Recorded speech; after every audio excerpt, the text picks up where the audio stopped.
The fast-moving storms raced across southern Ontario, the likes many say they have rarely seen before, spawning perhaps at least one tornado that touched down in this neighborhood just north of Toronto in Vaughan, now a disaster zone. Every door in the house blew in, and it sounded like a bomb, and it looks like the bloody a war zone, to be quite honest with you. So the wicked boom, boom, that's it. The roofs of perhaps 24 homes here were simply ripped off, several cars crushed by debris. Many folks were home having dinner at the time and say they had not a lick of a warning. I was in the basement making a phone call.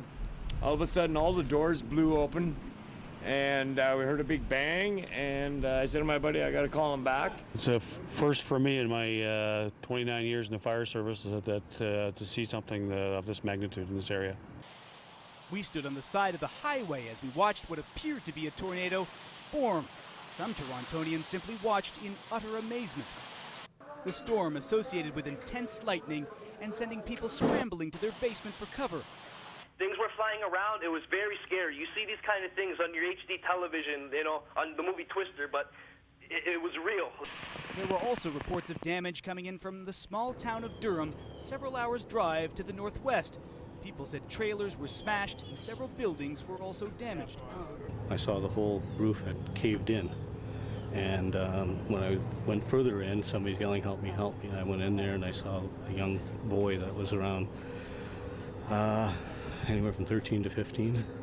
And he was basically covered in blood.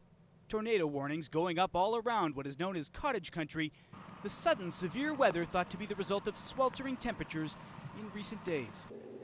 And tonight, the city of Vaughan has declared an emergency and have evacuated more than 100 homes here after these severe storms. Lloyd?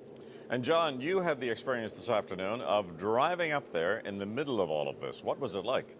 Well, I think my heart is still racing from what we saw this evening. Just absolute chaos. We were headed towards Durham on the highway in the 400, and the cameraman just looked out the window and said, my God, look over there, there's clouds swirling, and I've never seen anything like it in my life. I mean, we literally watched as a funnel cloud came down right before our eyes. We pulled off the highway, there were other people pulling off of the highway, and just standing in amazement seeing this so very close to the city of Toronto, not very far north of the city. Incredible, Lloyd.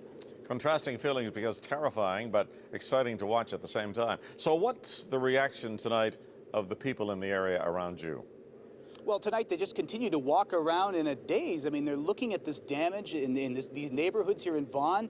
They cannot believe the amount of destruction that was done by this storm. What is remarkable is in this particular community, no one was injured. No one was hurt as far as we understand. And that is absolutely incredible when you see these roofs that were ripped off, cars that were tossed around, damaged, big logs that have gone through the windshield of cars, and people saying they had absolutely no warning that this kind of severe storm and perhaps tornadoes was going to happen. Well, there'll be a lot to talk about tomorrow on this one. Thank you, John. You're welcome, Lloyd.